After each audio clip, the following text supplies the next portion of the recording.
السلام عليكم ورحمة الله وبركاته.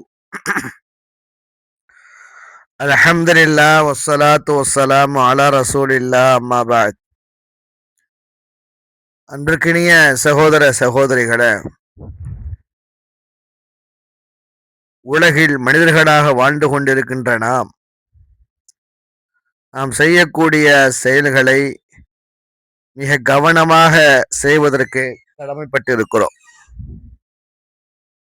நாம் செய்யக்கூடிய ஒவ்வொரு செயலும் சரியானதாக இருக்கிறதா அல்லது தவறான பாவகரமான செயலாக இருக்கிறதா என்று சீர்தூக்கி பார்ப்பதற்கு நாம் கடமைப்பட்டிருக்கிறோம்.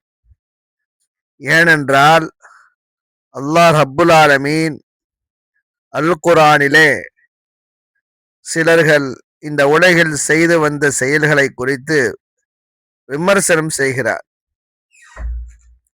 அவர்கள் செய்த பல செயல்கள் தவறானதாகவும் பாவகரமானதாகவும் இருக்கிறது என்று அல்லாஹ் சொல்லி காட்டுகிறார்.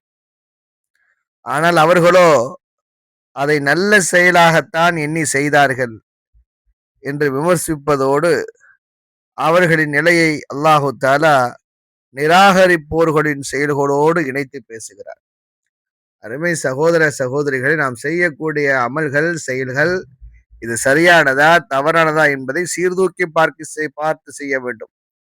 ஒரு சில செயல்களை நாம் செய்கிறோம், அது தவறான செயல்களாக இருக்கிறது.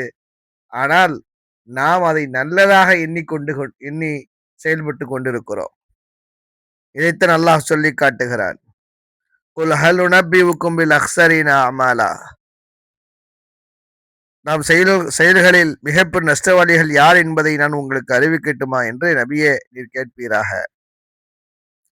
அல்லதீன ضل سعيهم في الحياة الدنيا وهم يحسبون أنهم يحسنون صنعا. யாருடைய முயற்சி இவ்வுலக வாழ்வில் பயனற்று போயிருக்க தங்கள் மெய்யாகவே அழகான காரியங்களே செய்வதாக எண்ணிக்கொண்டிருக்கிறார்களே அவர்கள்தான் நஷ்டவாளிகள் என்றார்.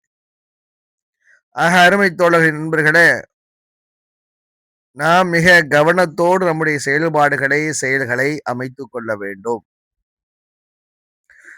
மேலும் அல்லாஹு தஆலா அல்லாஹ்வின் தூதர் ஸல்லல்லாஹு அலைஹி வஸல்லம் அவர்கள் மனிதனை ஈடேற்றம் அடைய வைக்கக்கூடிய காரியங்களை நமக்கு அடையாளப்படுத்தியிருக்கிறார்கள். மனிதன் தான் செய்யக்கூடிய பாவங்களுக்கு பரிகாரமாக அமையக்கூடிய அமல்களையும் வரிசைப்படுத்தியிருக்கிறார்கள். மனிதனுக்கு மறுமையில அந்தஸ்துகளை அதிகரிக்கக்கூடிய பண்பாடுகளையும் பட்டியலிட்டிருக்கிறார்கள் அல்லாஹ்வின் தூதர் ஸல்லல்லாஹு அலைஹி வஸல்லம் அவர்கள். அந்த வரிசையில் ஒரு மனிதனை அழிவில் ஆழ்த்திவிடக்கூடிய பாவமான தீய குணங்களையும் அல்லாஹ்வின் தூதர் எச்சரிக்கை செய்திருக்கிறார்கள். இன்றைக்கு நாம் அதைத்தான் பார்க்க இருக்கிறோம். அல்லாஹ்வின் தூதர் ஸல்லல்லாஹு அலைஹி வஸல்லம் அவர்கள் எச்சரிக்கை செய்த அந்த கெட்ட குணங்கள் நம்மிடத்தில் வந்துவிடக்கூடாது. கவனமாக இருக்க வேண்டும். நம்மை அல்லாஹ்வுடைய அன்பை விட்டும் அருளை விட்டு நம்மை தூரமாக்கியதோடு மட்டுமல்லாமல் நரகத்திலே கொண்டு போய் தள்ளிவிடும் இந்த குணங்கள்.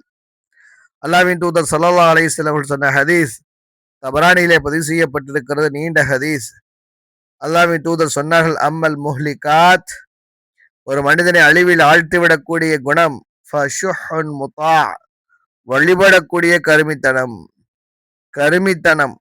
கஞ்சத்தனம், பிற மனிதர்களுக்கு ஈயாமை, தனக்கோ தன்னுடைய குடும்பத்தார்களுக்கோ சக நண்பர்களுக்கோ இன்ன பிற முஸ்லிம் சமூகத்திற்கோ பிற மனிதர்களுக்கோ கொடுக்காமல் இருக்கக்கூடிய கருமித்தனத்தை கொண்டிருக்கக்கூடிய மனிதன் தான். இரண்டாவது குணம் வஹவன் முத்தபா, பின்பற்றக்கூடிய மனோ இச்சையை பின்பற்றக்கூடியவனாக இருக்கிறார். மனசு எதைவெல்லாம் சொல்லுகிறதோ அதை அப்படியே கேட்டு செயல்படக்கூடியவனாக இருக்கக்கூடியவன். மூன்றாவது குணம் வயஅஜாபுல் மர்இ பினஃப்ஸிஹி, ஒரு மனிதன் தன்னைத்தானே சிறந்தவனாக கருதி கொள்கிறான். இந்த மூன்று குணங்களும் கெட்ட குணங்கள், கெட்ட செயல்பாடுகள் ஒரு மனிதனை அழிவில் ஆழ்த்திவிடக்கூடியதாக இருக்கிறது என்று அல்லாஹ்வின் தூதர் ஸல்லல்லாஹு அலைஹி வஸல்லம் சொன்ன ஹதீஸை உமர் ரலியல்லாஹு அன்ஹு அறிவிக்கிறார்கள். ஆக அருமை தோழலை, இந்த கெட்ட குணங்கள் நம்மிடத்தில் வந்துவிடக் கூடாது. அல்லாஹ் நம்மை பாதுகாப்பானாக. வாஹிரு தஅவானா அல்ஹம்துலில்லாஹி ரப்பில் ஆலமீன். அஸ்ஸலாமு அலைக்கும் வரஹ்மத்துல்லாஹி வபரகாத்துஹு.